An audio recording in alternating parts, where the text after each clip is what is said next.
This is a Wilson's bird of paradise. He's brightly coloured, but about the size of a sparrow. He's lived most of his life alone, but now he's an adult, and he too needs to attract a mate. First, he tidies things up.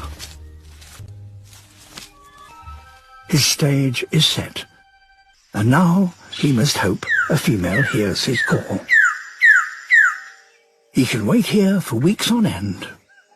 At last, a female. Time to take up position.